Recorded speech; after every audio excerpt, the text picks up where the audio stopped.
শুধু দর্শক, আমি রাজধানী ঢাকার বিভিন্ন এলাকা ঘুরে ঘুরে দেখাচ্ছি এবং এইভাবেই দেখতে পাচ্ছি প্রচণ্ড গরম। এই গরমে মানুষ আসলে অতিষ্ঠ।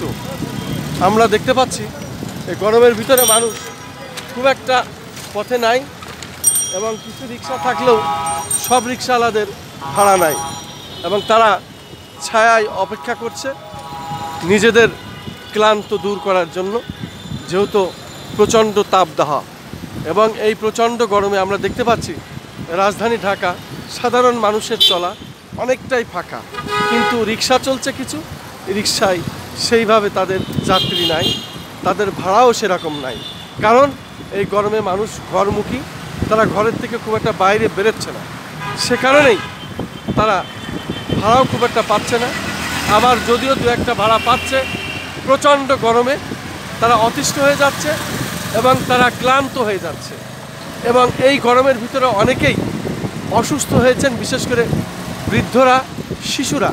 বেশিরভাগ হাসপাতালে আর জায়গা নাই, এই অসুখ রোগশোক মানুষের খুব বেশি হচ্ছে। সে কারণেই আমরা রাজধানী ঢাকার বিভিন্ন স্পটটি আমরা এভাবেই দেখিয়ে থাকি। সাধারণত এই গরমের ভিতরে বিশেষ কাজগুলো আমরা করে থাকি এবং তারই বিশেষ কাজটা আমরা আজকেও দেখিয়ে যাচ্ছি। রাজধানী ঢাকার বিভিন্ন এলাকাটি আমরা দেখিয়ে যাচ্ছি। আমি যদিও একটা রিক্সা যোগে আবার যাচ্ছি, কিন্তু এই রিক্সাতে গেলে কি হবে, এই আরও যেসব রিক্সা চলছে আমরা দেখতে পাচ্ছি প্রত্যেকেই আসলে এই গরমে অস্বস্তি, হাঁসফাঁস অবস্থা, কিন্তু অনেক রিক্সাওয়ালার ভাড়া নাই। তা ভাই, তোমার রিক্সায় তো উঠলাম, তোমার নাম কি? বাড়ি কোথায়? তা কি ভাড়া টাড়া কেমন আছে এই গরমে? ভাড়া কম, হ্যাঁ? ও আচ্ছা আচ্ছা। তা এখন মোটামুটি এই গরমের ভিতরে রিক্সা চালানো তো খুব কষ্টেরও ব্যাপার। তা একেতে ভাড়া কম, তারপরে জীবন জীবিকার জন্য মানে কাজ করতেও তো হবে, কিন্তু শরীরই কুলাচ্ছে না এই গরমে। অনেকেই তো অসুস্থ হয়ে রাস্তার ধারে দেখলাম রিক্সা ঠেকিয়ে সবাই মানে বিশ্রাম নিচ্ছে, আর পারছে না। শুধু দর্শক, আমি এভাবেই যে কথাগুলো শুনলাম সেটাই আমি প্রচার করছি এবং সেটাই আমি দেখে যাচ্ছি। এইভাবেই আসলে রাজধানী ঢাকার জীবন এই গরমে অতিষ্ঠ। প্রত্যেক মানুষেরই আসলে সমস্যা, আর সমস্যাটা হচ্ছে প্রচণ্ড তাপদাহে। এই প্রচণ্ড তাপদাহে মানুষ অতিষ্ঠ। আমরা দেখতে পাচ্ছি সাধারণত রাজধানী ঢাকায় মানুষজন চলাফেরা করে অন্য অন্য সময়, কিন্তু সেই হিসাবে রাজধানী ঢাকায় এই গরমের জন্য মানুষ খুব একটা বাইরে আসছে না।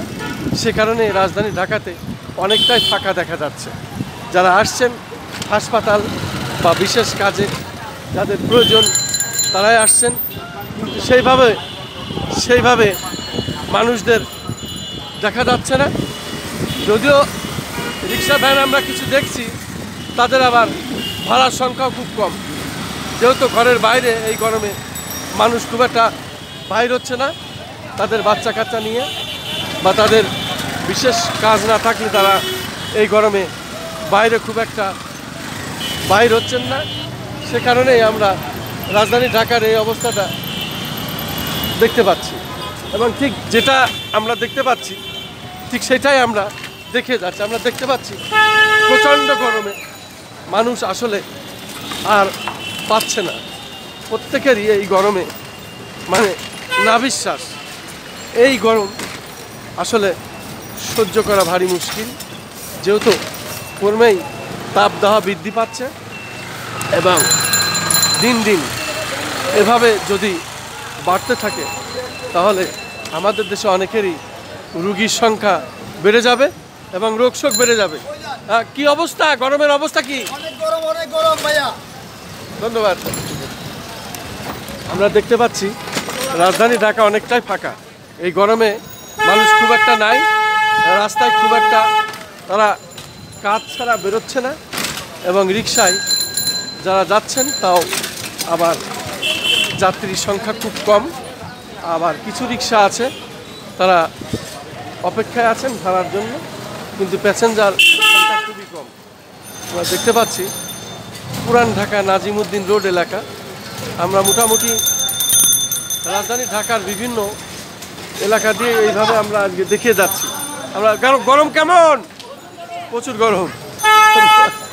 শুধু দর্শক, আমরা দেখতে পাচ্ছি সাধারণত মানুষের আসলে এই গরমে অতিষ্ঠ। প্রত্যেক মানুষই তারা রাস্তায় আছেন, কিন্তু প্রয়োজন ছাড়া কেউ নাই। আসলে রাজধানী ঢাকা সবসময় জমজমাট থাকে। এই প্রচণ্ড গরমে মানুষ আসলে, আমরা দেখতে পাচ্ছি মক্কা বিরিয়ানি হাউস, সেটাও কিন্তু ফাঁকা। আসলে বিরিয়ানি মানুষ এই গরমের মধ্যে আর খেতেও চাচ্ছে না। এই ধরনের আসলে অনেক জায়গায় সমস্যাটা আমরা দেখছি, সেটাই দেখানোর চেষ্টা করছি। অথচ এই মানুষ সবসময়, এই এলাকার মানুষ বিরিয়ানির উপরে বেশি তারা আগ্রহ এবং তারা বিরিয়ানি প্রিয়। কিন্তু এই গরমের কারণে তারা অনেকটাই এর থেকে দূরে সরে আছেন। যেহেতু শরীর সুস্থ রাখতে হবে এবং সুস্থ থাকাটাই এই গরমের মধ্যে মানুষের সবথেকে বড় চ্যালেঞ্জ হয়ে দাঁড়িয়েছে। যেহেতু শিশু বৃদ্ধদের বেশি রোগশোক হচ্ছে এবং এই কারণেই আমরা অনেককেই দেখতে পাচ্ছি তারা ঘরের বাইরে হয়েছেন, কিন্তু সেগুলো খুব সীমিত পরিসরের লোকজন, বিশেষ কাজের কারণে না আসলেই নয়, ঠিক জরুরি কিছু কাজ, এইসব কাজের জন্য আসছেন। আমরা দেখতেছি অনেকেই বসে আছেন, কিন্তু সেইভাবে খুব একটা বেচা বিক্রি না, বাইরের গলি এভাবে আমরা দেখতে পাচ্ছি। দোকানও এই অবস্থা, বিরিয়ানির দোকানটা এরকম ফাঁকা, এরকম প্রত্যেক জায়গায় আমরা দেখতে পাচ্ছি। আসলে এইরকমই। আমি খন্দকার মাসুদুজ্জামান, তারা news, BDTNB, SSJR TV, তেরানা TV, KJAR TV, সেই সাথে তারা নিউজ BD.com এর সম্পাদক ও প্রকাশক হিসাবে ধারাবাহিকভাবে এই কাজগুলি আমরা সাধারণত দেখিয়ে থাকি এবং তারই ধারাবাহিকতায় এই গরমের বিভিন্ন এলাকা এইভাবে আমরা দেখিয়ে যাচ্ছি।